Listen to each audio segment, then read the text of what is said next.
você comentou bastante nos seus artigos, podcasts, que o diálogo ele também ajuda na questão da colaboração, e isso é a base para motivar os talentos, motivar a equipe, motivar para melhores resultados.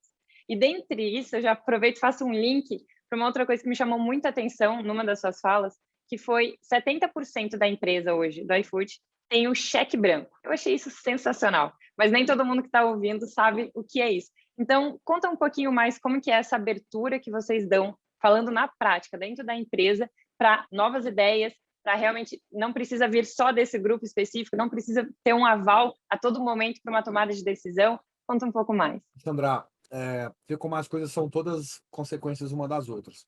Uhum. Se você é uma pessoa que procura pessoas pelo comportamento, você tem uma tendência natural a confiar mais nessa pessoa, né? Então, eu vou dar um exemplo simplista aqui. Quando você tem um filho, ele tem 5 anos de idade, por mais que você o ame, você não confia no comportamento dele. Ele ainda grita, ele ainda pula no chão, ele ainda deixa a comida cair quando tá pegando com garfo e faca. Então você cerca, você fica ali o tempo todo gerenciando. Com 18 anos de idade, quando o seu filho se mostra uma pessoa responsável, você fala, tá aqui a chave do carro, pode ir, e você deixa ele ir. Então, a diferença da criança e do adolescente aqui nesse exemplo é o comportamento, né? É o Uhum. comportamento, não é questão técnica, não é se o seu filho com 5 anos sabe dirigir ou não, é comportamento.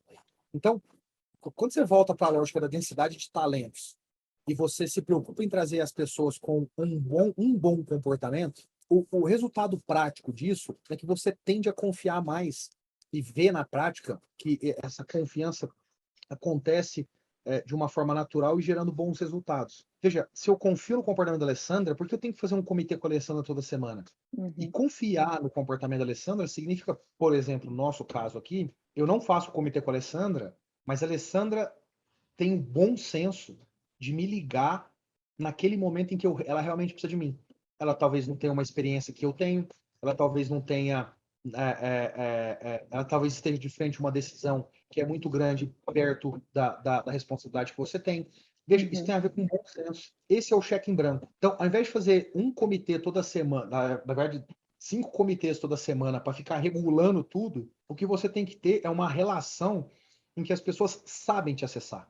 As pessoas sabem o momento certo, têm um bom senso. E geralmente você faz isso baseado em quê? Em princípios. Você sabe os princípios que você segue. 2, valores. Os valores que são inerentes da sua pessoa. E 3, a direção. Quando você sabe a direção, os valores e os princípios, quando isso é muito claro, isso é bem comunicado, isso é enfatizado, isso é exigido, isso é executado, fica claro, né?